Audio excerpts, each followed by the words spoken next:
Hey everybody, welcome into another edition of Make Every Second Count Live with me, your host and international award-winning Make Every Second Count speaker, Jeff Marconette Jr.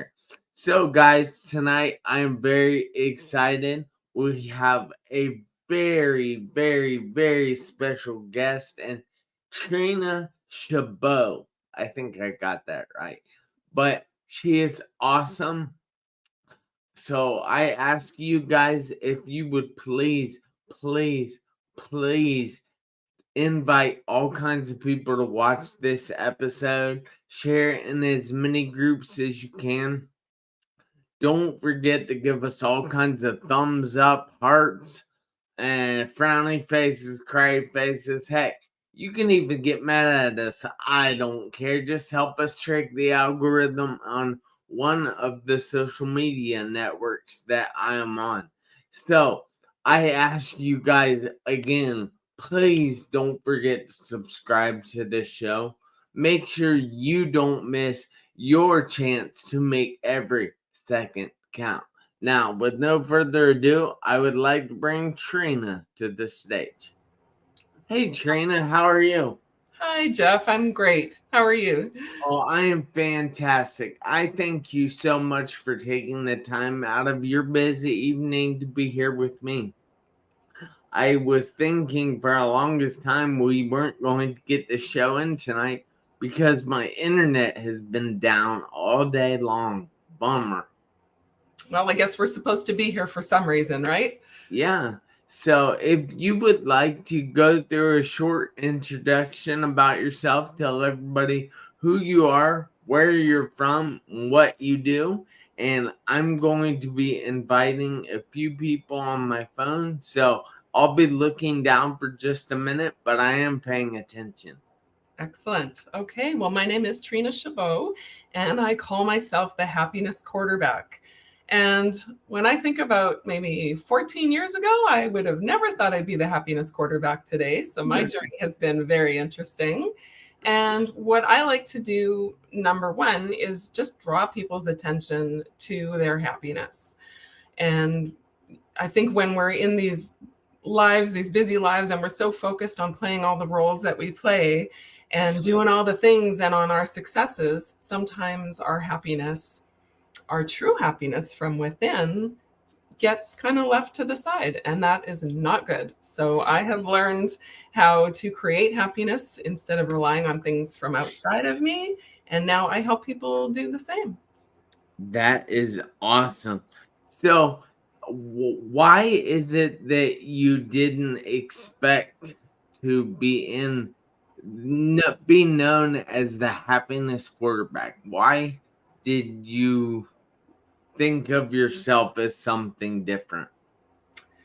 Well, I guess I when I grew up was kind of the same as a lot of people, and I didn't really have a feeling of what I should do in life, but I just listened to what I was told, right? Go to school, get a job, make Huh. something of yourself. We all get the same message. And it was funny, at the end of high school, my guidance counselor said, "What are you good in?" And I said, "Math." And he looks in his little book and he says, "Well, then you can go into management." That was all the career direction I had. Yeah.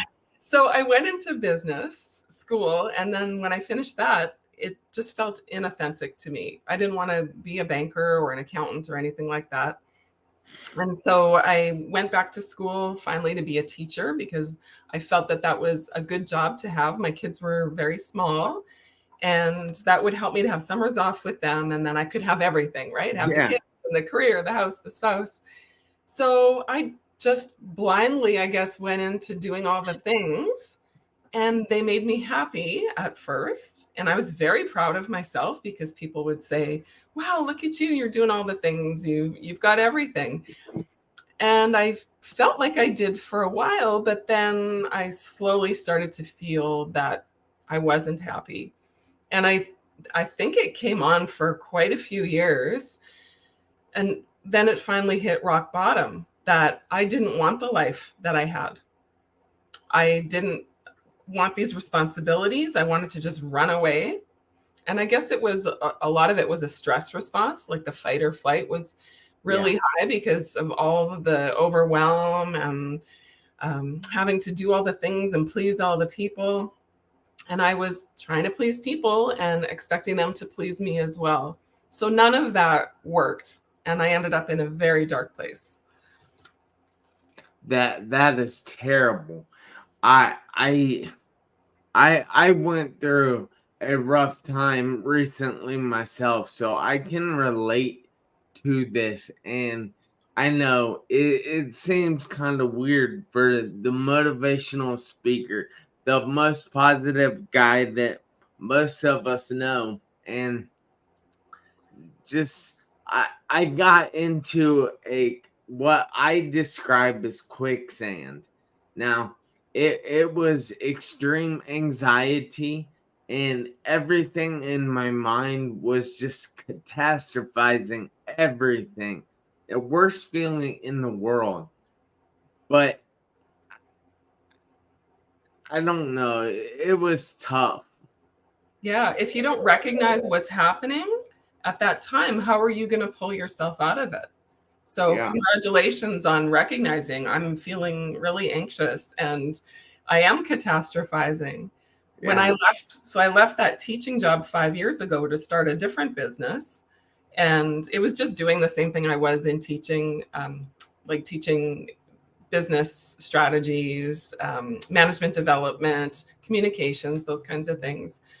And when I left that job, that was a very well paying job and benefits and everything.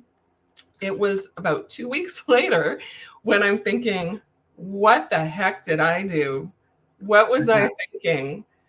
Because you think I'm just going to move from that into this new thing and I'm just going to pick up where I left off and all the clients are going to come and the phone's going to be ringing yeah, and this is going to be easy. It yeah. wasn't easy. Making change is not easy. And your brain is fighting you. It's like, no, no, we were really happy over there. What are you doing now? Stop doing that and go back to what you were doing. So, having this knowledge about what goes on inside of us when we're not happy is really important.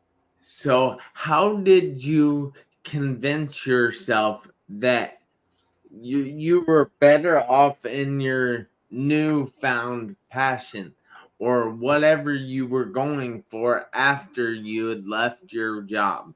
Oh, that's a really great question. So I guess at the time I thought, don't doubt yourself because you've been planning this for a long time, right? And you say things like, it's going to take, they say 3 years to start making money in your business. Yeah. So you've got to just bring conscious thought to those feelings and remind yourself of what you've already decided and that you've been successful before and you're going to be able to do it again. And just, remind yourself that you can do what you put your mind to. And also, I think I was wasting my life at my job. So this is kind of where we come in to make every second count because I was in this workplace and initially I was so excited to be there. What a great job. 27 years old and I'm teaching community college. I thought I was so proud of myself. And then as the years went on, so we hit around, well, it was after 10 years anyway, and the workplace began to be toxic and people were just counting down the days to retirement. And I said, after one conversation one day, I said, okay, so I can retire in 11 years, which is early retirement, age 55. I was 44. And I'm like, okay, can I make it to age 55 to retire? And then I can remember I was standing at my desk and I looked forward and I said, is this all there is to life? And I'm like, it can't be. There's no way this is all there is to life because this sucks.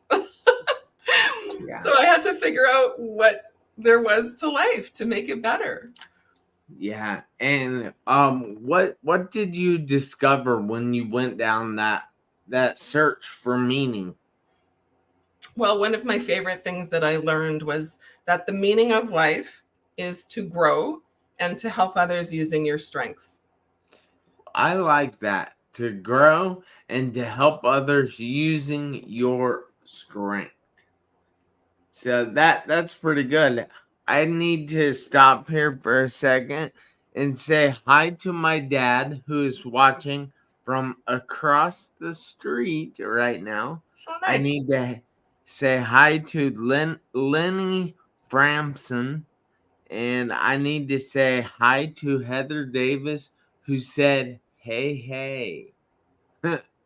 So that's pretty awesome. Heather's a pretty awesome lady. She's from, well, I should say girl, but she's a pretty awesome miss from Kansas City, Missouri. So I thank you so much for watching, Heather. So I have all right. So I was in a severe car accident when I was 17. I spent 2.5 months in a coma and 3.5 in the hospital. They told me that I would probably never walk again. But I am here doing it now, and I have to say that I am glad I didn't listen to other people at that point. Now, I consider that not giving up on myself. So, have you learned, or has not giving up on yourself been something that you have noticed has worked in life? For sure, but I'll tell you, I didn't learn it right away. All right. So my darkest hour was, I don't know what to do. I'm so unhappy. It was about 10 months before I told my husband I felt like driving in front of a truck. Like, isn't that crazy? I want to do that and that happens to you. And it's like, that's ridiculous that I would even feel I wanted to do that. Then, so 10 months later, I'm thinking about the people I'm going to leave behind when I kill myself. And I'm thinking about my children. They were 11 and 14 at the time. And I just said, like, I can't do that to them. I said, they're strong, they'll be okay. And it's like, no, they won't be okay. How would they ever be okay, to lose a parent like that? And so I didn't know at the time that I was going to be the happiness quarterback later, but I had no idea what to do. So I spoke to a friend and he says, well, you always have a choice. Like if you need to get a divorce or whatever, it'll be fine. You'll be okay. Cause he had gone through something similar. And that's the only option I could see for myself. When I look back, so that's been about 13 and a half years. And when I look back at what I have learned since then, it comes down to I had no relationship with myself. I was so detached from my true self, what I might be on earth to do. All I was doing was trying to look good to people because, as a people pleaser, my self-worth was based on what other people thought of me. So I needed to do the inner work and figure out what was missing in my life. And, looking at it now, I had repressed a lot of emotions that I had never dealt with. That caused me to be depressed. When you're in a depression, like you're very emotional. You can't think straight about what your options are. Yeah. And so, going back to the growing so that you can help others, I needed to grow in a lot of ways. And sure, I knew what to do in my job and I was very successful there, but I didn't know how to deal with myself. And going into business has really helped me to push myself because in my job, I had kind of topped out on the salary scale and done everything I was really going to do. There was no need to do any more, really. And so changing and doing something differently has forced me to learn new things and to face my past and to figure out what I need to do to be a better person and to have the life that I want to have, right? So Yeah, I have a question though. sure. So, do you believe that growing, making progress in life is also makes you happy? I mean, does that have a correlation there? You know what? I would have said not really before. Like success is different. Those are the goals that you're achieving and they're going to make you feel good for a little bit and then the happiness wears off. Growing for your success then won't bring you happiness, but growing as a person to feel better about yourself and to be working on a more meaningful life does take you in the direction of happiness.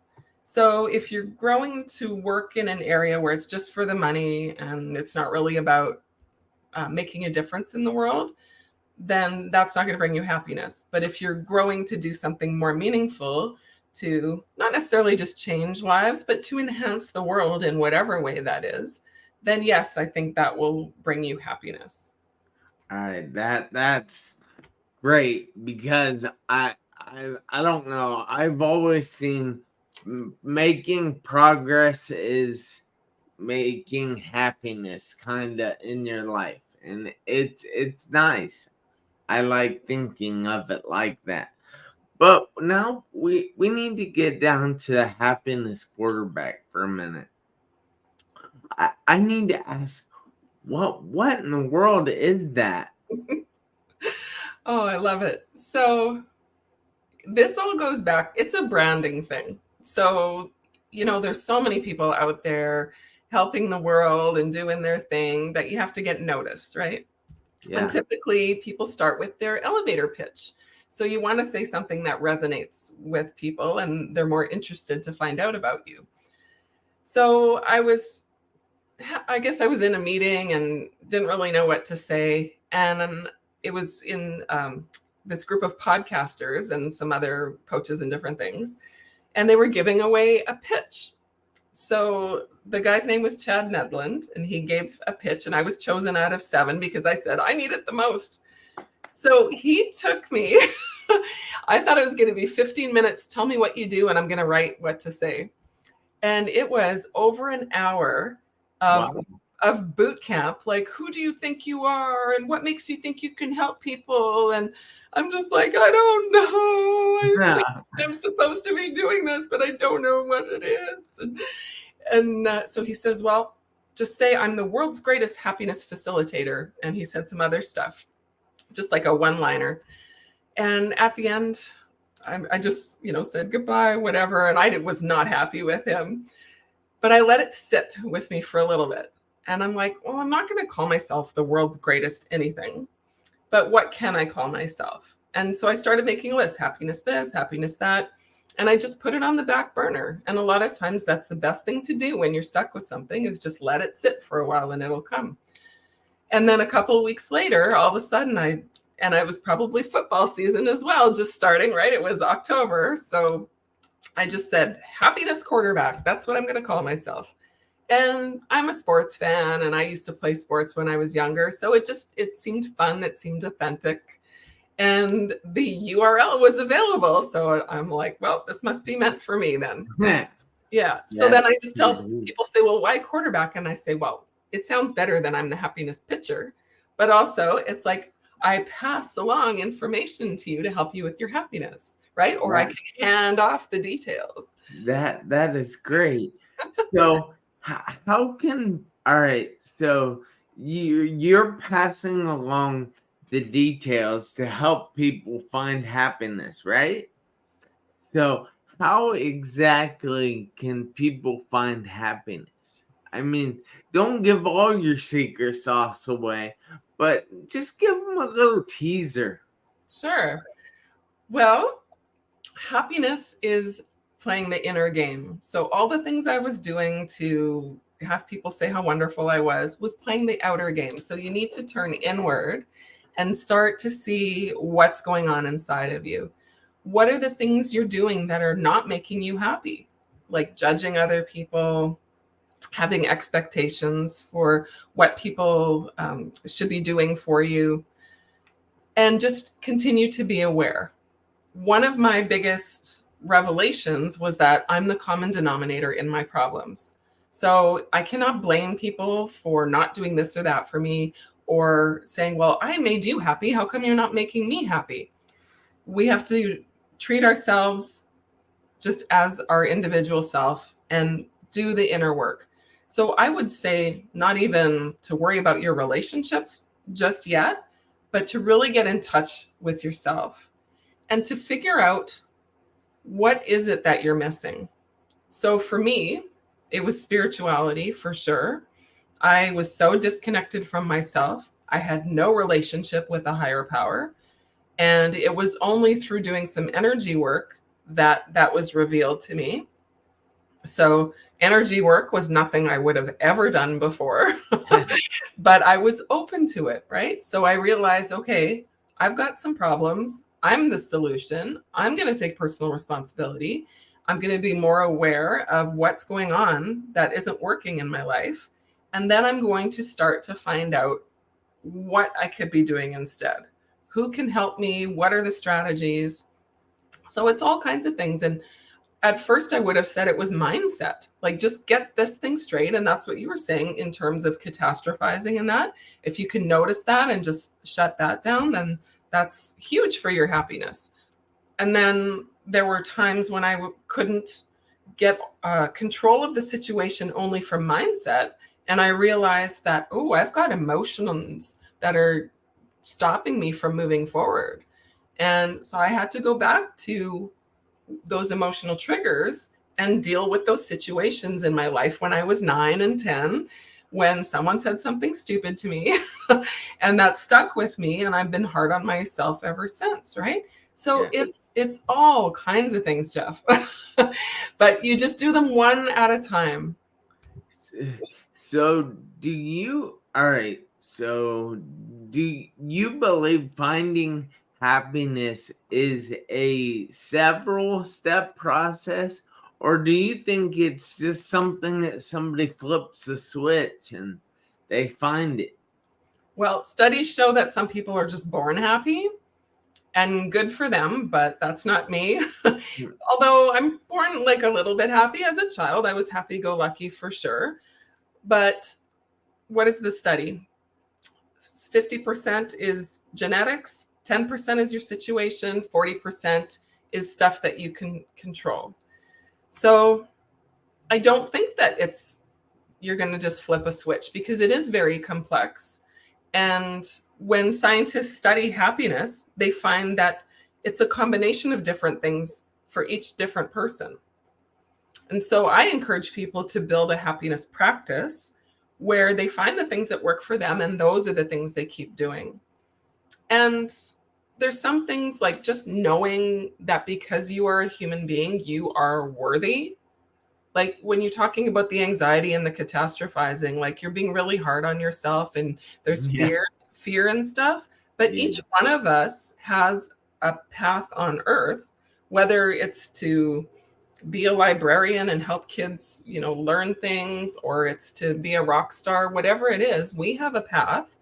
And when we can stop comparing ourselves to others and just see that we are truly worthy, regardless of what we do, that's a huge step for our happiness. A lot of people have trouble not comparing themselves to everything, and social media has made that a lot harder.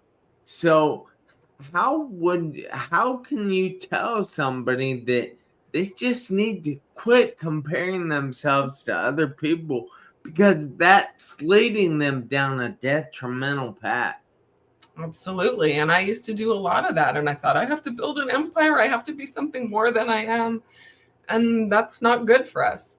So I believe for me, it started with self love, honestly, and self compassion, and being able to look at my big hands that I got from my father's side, and just know, like, okay, well, these are my hands, and I have to stop criticizing them, because there's nothing I can do about my hand.